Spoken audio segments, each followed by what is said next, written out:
পারিবারিক কলহের জেরে দুই সন্তানকে গলা কেটে নিজে আত্মহত্যার চেষ্টা করেছেন এক পিতা। চাঞ্চল্যকর এ ঘটনার কারণ এখনো পরিষ্কার নয়। ঢাকার হাজারীবাগের বটতলার 10 নম্বর গলি এলাকায় এক পিতা তার দুই শিশু সন্তানকে জবাই করে নিজে আত্মহত্যার চেষ্টা চালায়। ওই ব্যক্তি মুদির দোকানি বলে জানিয়েছেন এলাকাবাসী।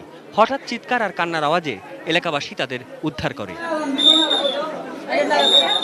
তিনজনকেই রক্তাক্ত অবস্থায় উদ্ধার করে ঢাকা মেডিকেল কলেজ হাসপাতালের জরুরি বিভাগে নিয়ে আসলে চিকিৎসক মাত্র 6 বছর বয়সী মেয়ে শিশুটিকে মৃত ঘোষণা করেন। ছেলে ও পিতা দুজনই আশঙ্কাজনক অবস্থায় চিকিৎসাধীন রয়েছে। সন্তানদেরকে আঘাত করছে স্বামী। কি জন্য আঘাত? জানি না তো, দোকান থেকে আইসা কয় কি ওলা ছেলে গোসল করে আইসা কয় কি করছো রাস্তায়, কুয়াই ছাড়া জাবড়ায় ধরছে, ধরেই মারছে।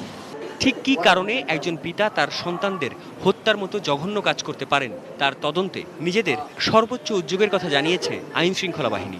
কোনো সংকটের কারণে তিনি বোধহয় এই ধরনের একটি কার্যক্রম পরিচালনার চেষ্টা করেছিলেন।